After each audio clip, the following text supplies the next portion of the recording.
성경 말씀은 누가복음 4장 38절부터 41절 말씀 봉독해 드리겠습니다. 예수께서 일어나 회당에서 나가사 시몬의 집에 들어가시니 시몬의 장모가 중한 열병을 앓고 있는지라 사람들이 그를 위하여 예수께 구하니 예수께서 가까이 서서 열병을 꾸짖으신데 병이 떠나고 여자가 곧 일어나 그들에게 수종드니라. 해질 무렵에 사람들이 온갖 병자들을 데리고 나오매 예수께서 일일이 그 위에 손을 얹으사 고치시니 여러 사람에게서 귀신들이 나가며 소리질러 이르되 당신은 하나님의 아들이니이다. 예수께서 꾸짖으사 그들이 말함을 허락하지 아니하시니 이는 자기를 그리스도인 줄 알미러라. 아멘.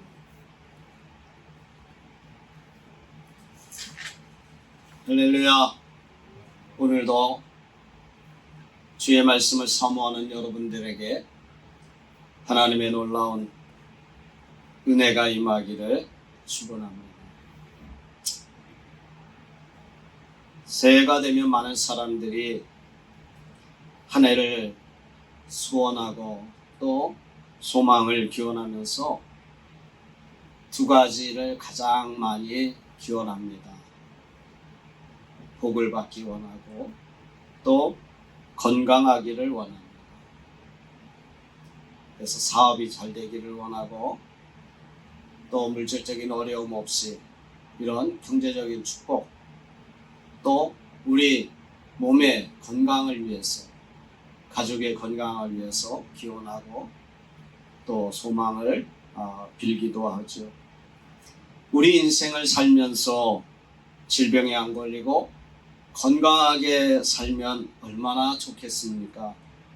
그런데 우리가 이 모두 질병에 걸리고 또 육체가 노화되면서 모든 면에서 우리 육체가 약해지어 가다가 결국에는 육신의 장막이 무너져서 죽음에 이르게 된다는 것입니다. 이 질병이라는 것은요, 부자에게도 오고 가난한 사람에게도 또 높은 지위에 있는 사람에게도 오고 또 지위가 없는 이런 낮은 사람에게도 젊은이나 늙은이나 남자나 여자나 가리지 않고 모두에게 이런 질병이 찾아온다는 것입니다. 저도 여러 가지 많은 질병으로 또 수술도 3번이나 받고 또 지금도 약을 먹고 또 평생 약을 먹어야 합니다. 이런 연약한 육체를 가진 우리 인간들에게 찾아오는 이 질병의 원인에 대해서 제가 의사나 또 의학 전문가가 아니기 때문에 여러 가지 말을 할 수는 없지만 대체로 유전적인 영향과 또 환경적인 영향 이렇게 두 가지로 이야기를 합니다. 유전에 의해서 질병이 오는 경우도 또 살아가면서 여러 가지 많은 환경에 의해서 질병이 찾아온다고도 합니다. 그런데 이런 질병에 대해서 어떤 이단들은 이 모든 질병의 원인이 마귀와 또 귀신이 이런 질병을 준다고 주장하는데 이것은 잘못된 것입니다. 본문에 예수님께서 이 가버나움이란 곳에 오셔서 이 가버나움 이 시몬의 집에 들어가셨습니다. 그 시몬의 집에는 중한 열병을 앓고 있는 이 베드로의 장모가 누워 있었습니다. 예수님께서는 이 베드로의 장모를 고쳐주시고 또 많은 온갖 병자들을 고쳐주신 것이 이 누가복음 4장 38절부터 41절 말씀에 나와 있습니다. 이 본문과 더불어서 병행되어지는 말씀이 마태복음 8장 14절부터 17절 말씀과 마가복음 1장 29절로 34절의 말씀에 같이 나와 있습니다. 그래서 마태복음과 또 마가복음, 이 누가복음에 나와 있는 이 말씀들을 우리가 이렇게 종합해서 보면 좀 더 그때의 상황을 우리가 잘 알 수 있다는 것입니다. 질병에 안 걸리면 좋겠는데 많은 사람들이 이렇게 질병에 걸리는 이 안타까운 모습을 우리는 보면서 우리 믿음의 성도들도 역시 질병에 걸린다는 것입니다. 우리나라 옛말에 선무당이 사람 잡는다 하는 말이 있습니다. 잘 모르면서, 잘 알지도 못하면서 아는 체 해가지고 더 큰 어려움과 곤욕을 치르게 된다는 것입니다. 이 마태복음과 또 마가복음, 이 누가복음의 말씀을 이렇게 보면 오늘 이 누가복음에는 이 베드로의 그 장모의 병에 대해서 진단하기를 마태와 마가는 그냥 열병이라 이렇게 말하고 있습니다. 그런데 누가복음에는 중한열병이라 이렇게 말하고 있습니다. 무슨 말씀이냐면 누가는 직업이 무엇입니까? 의사였습니다. 그래서 이 의사였던 누가는 이 장모의 질병을 중하게 보았습니다. 중한 질병, 열병으로 이렇게 진단해서 성경에 기록했던 것이고 또 마태와 이 마가는 그냥 열병으로 이렇게 표시했던 것입니다. 중한 열병은 40도 이상의 아주 고열을 내는 그러한 병입니다. 몸이 뜨겁고 온몸 삭신이 아주 아프고 그래서 방치하게 되면 죽음에도 이를 수 있는 아주 중한 그러한 병이 될 수 있습니다. 사람들은 열나고 몸살기 있고 이런 것을 가볍게 여겨서 가십고 감기가 대단해 그렇게 볼 수도 있지만 우리는요 이 감기와 같이 가볍게 여겨지는 이 코로나로 인해서 얼마나 많은 사람들이 죽었습니까? 또 그 죽음을 우리는 알고 있지 않습니다. 우리에게 이렇게 찾아오는 여러 가지 질병에 대해서 우리는 어떤 것들을 깨달을 수 있는가 하는 것을 오늘 생각해 보려고 합니다. 이 질병이 우리에게 찾아왔을 때 우리는 깨달을 수 있는 첫 번째는요, 우리 생명의 소중함이라는 것입니다. 사람이 건강할 때에는 우리 육체에 대해서, 우리 생명에 대해서 이렇게 관심을 잘 갖지 않습니다.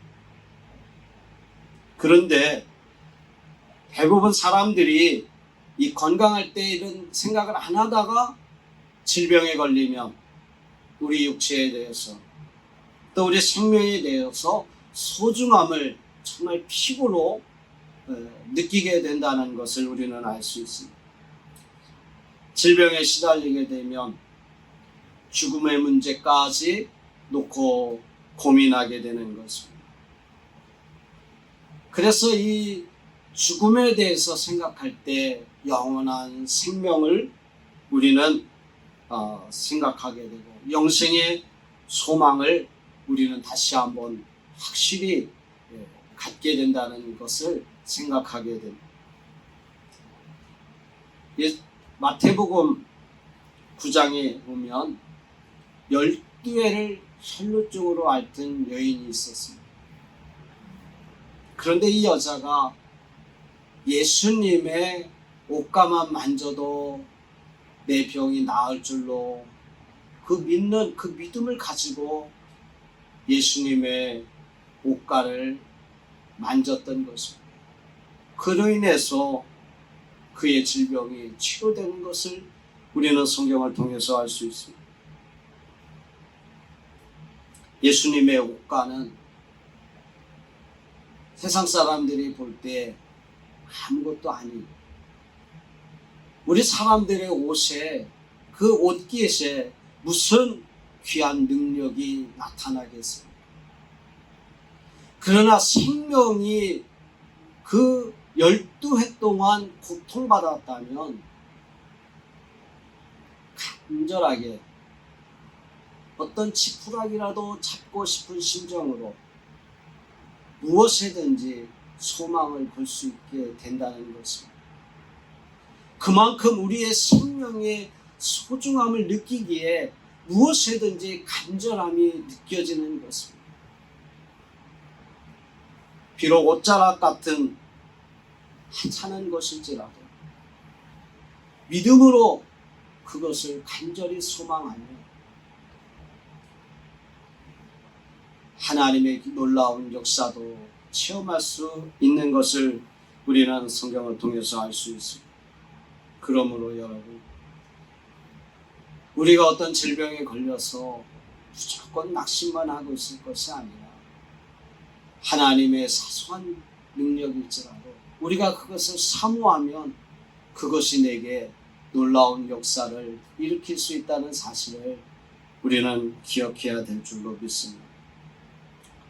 질병을 통해서 우리는요, 내 생명의 소중함이 얼마나 귀한 것인지 우리는 깨닫게 되고 그 순간에 정말 하나님을 사소한 것에서도 찾을 수 있는 저와 여러분이 되시기를 바랍니다. 두 번째는요, 이 질병이 찾아오면 하나님의 능력을 우리는 알게 되는 것입니다. 정말 하나님의 능력을 평소에는 생각하지 않다가 질병에 걸리면 하나님의 능력을 다시 한번 바라보게 되고 하나님의 능력을 정말 인식하게 되는 계기가 되는 것입니다. 인간의 연약함, 또 인간의 무능력함, 무기력함을 질병에 걸리면 알게 되죠. 그러면서 전능하신 하나님을 찾게 되고 전능하신 하나님을 바라보게 되는 것입니다. 오늘 성경에 보면 예수님께서는 38절에 이 중한 열병을 앓고 있는 이 베드로의 장모를 향해서 이 열병을 꾸짖으면서 열병을 고쳐주셨습니다. 그리고 온갖 병자들을 고쳐주셨습니다. 41절 보면 귀신도 예수님을 알아보고 당신은 하나님의 아들입니다 라고 고백하지 않습니다. 우리 하나님은 전능하신 하나님이십니다. 전능하다는 것은 모든 면에서 능력을 발휘할 수 있다는 것입니다. 제한받지 않는 하나님의 능력을 우리는 알게 됩니다. 우리가 질병에 걸렸을 때에 정말 전능하신 하나님을 다시 한번 찾게 되고 전능하신 하나님을 바라보게 됩니다. 우리 하나님은 그 믿음의 대상이 되시기 때문에 전능하신 하나님이십니다. 능치 못함이 없는 하나님이십니다. 그런데 우리가 하나님의 능력을 제한해서 하나님을 바라보지 않는 것이 문제가 되는 것입니다. 하나님은 모든 것을 고쳐주실 수 있기 때문에 광야에서 모세를 향하여 노뱀을 만들러 보기만 해라 라고 말했던 것입니다. 보기만 해도 하나님은 고쳐주실 수 있기 때문에, 전능하신 능력을 발휘할 수 있기 때문에 보라고 했던 것입니다. 우리가 질병에 걸렸을 때 하나님을 바라볼 수 있는 저와 여러분들에게 질병에 안 걸리고 평생을 살아서 건강한 삶을 산다면 좋겠습니다. 그러나 우리 인간에게는 질병이라는 것이 꼭 찾아올 수밖에 없는 것 같습니다. 우리 육체에는 한계가 있습니다. 나는 200년, 300년 살 수 있을 것 같지만 인간의 거의 최고 수명이 120년. 또 강건하면 70이요 80이라고 했습니다. 우리의 제한적인 이 육체를 가지고 살아가는 동안 우리는 질병에 걸릴 수밖에 없을 것입니다. 또 질병에 걸렸을 때에 우리가 어떤 마음을 가지고 있느냐에 따라서 그 질병을 이길 수도 있다는 것을 우리는 알 수 있어야 합니다. 그러므로 성도에게는 질병도 은혜다라고 하는 말이 있습니다. 질병을 통해서 더욱더 하나님을 찾기 때문에 질병도 은혜다라고 말합니다.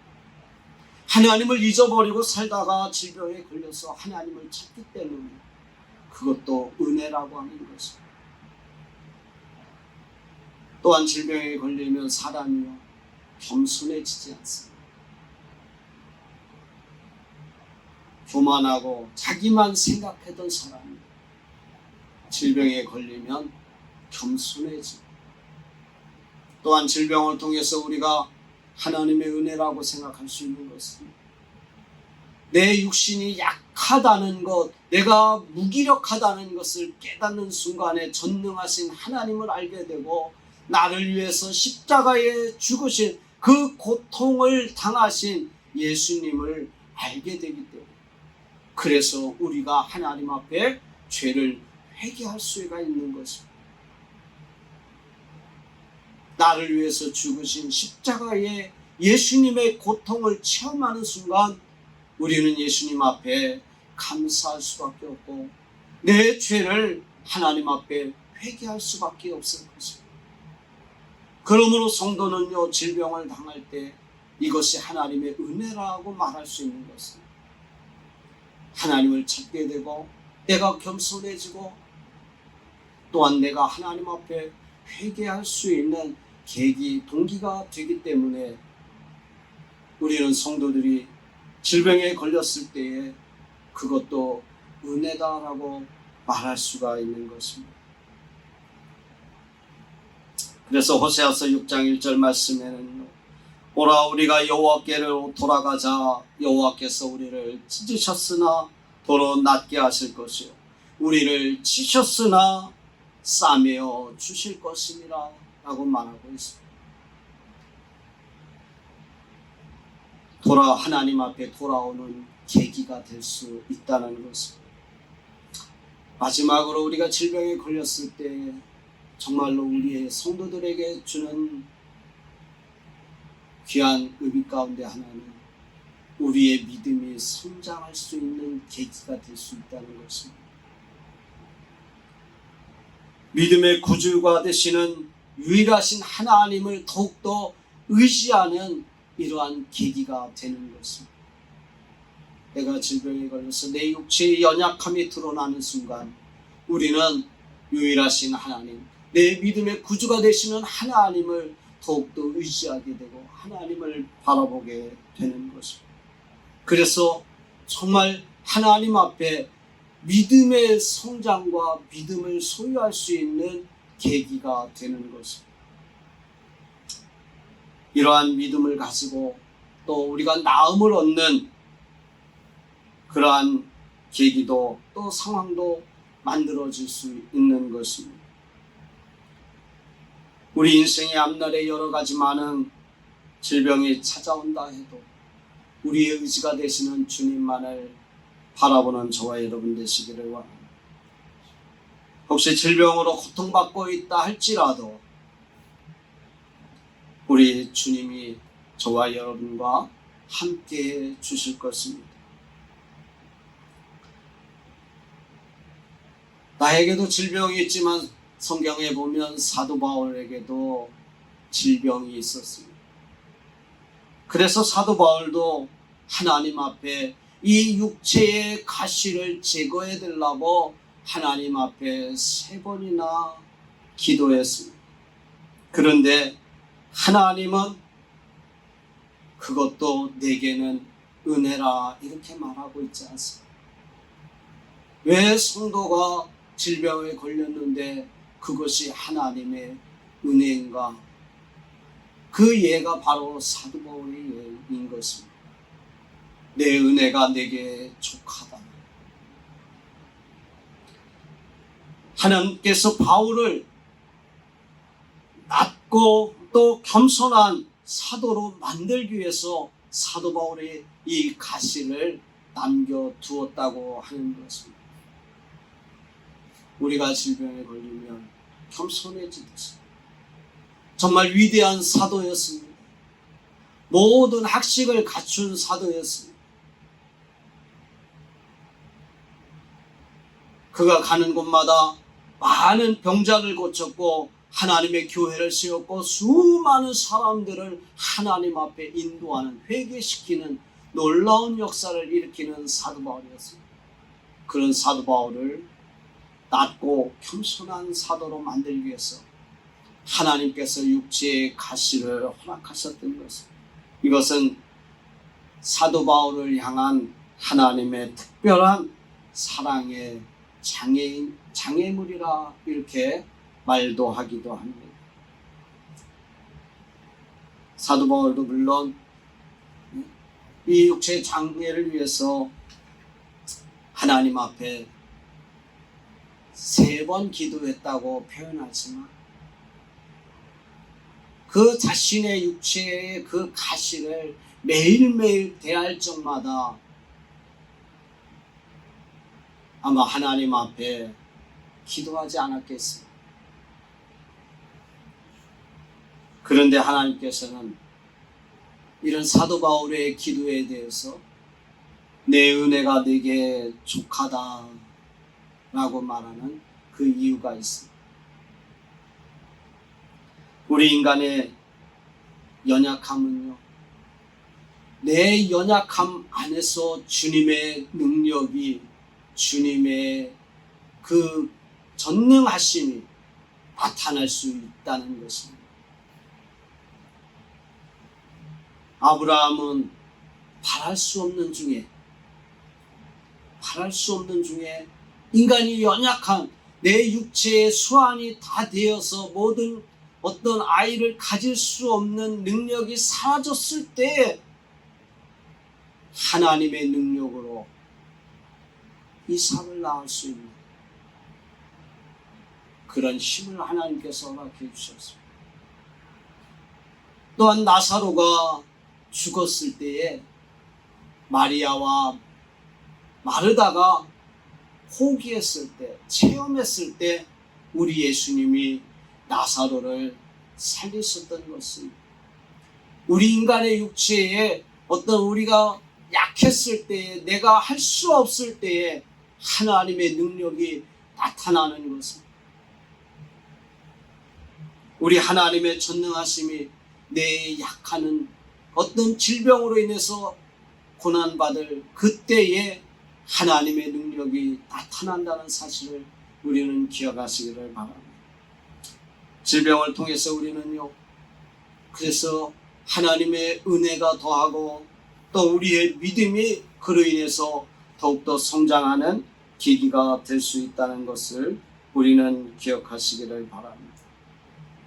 내가 약할 때 여러분 결코 포기하지 마시고 좌절하지 마시고 내 약함을 통해서 하나님의 선한 능력이 나에게서 나타난다는 것을 기억하시기를 바랍니다. 마지막으로 이 41절 이후에 42절 말씀 보면 예수님께서 그 날이 밝음에 나오사 한적한 곳에 갔었다 이렇게 말하고 있습니다. 우리 성도는요, 모든 일을 시작도 마무리도 기도로 해야 합니다. 예수님께서 이렇게 한적한 곳에 가신 것은 기도하기 위해서였습니다. 예수님은 공생의 기간 동안에 항상 기도하셨고 또 한적한 곳에 또 새벽 미명에 하나님 앞에 기도하는 모습을 보여주셨습니다. 우리들의 삶에도 늘 하나님 앞에 기도하고 이 기도를 통해서 우리들이 어떤 삶에 있어서 어떤 여러 가지 많은 질병을 겪고 또 그 질병이 우리에게 온다 할지라도 우리가 하나님 앞에 기도로 이겨낼 수 있는 여러분이 되시기를 간절히 소원합니다. 그래서 마지막으로 야고보서 5장 15절 말씀을 읽고 마치겠습니다. 믿음의 기도는 병든 자를 구원하리니 주께서 그를 일으키시리라. 혹시 죄를 범하였을지라도 사하심을 받으리라. 아멘. 기도하겠습니다.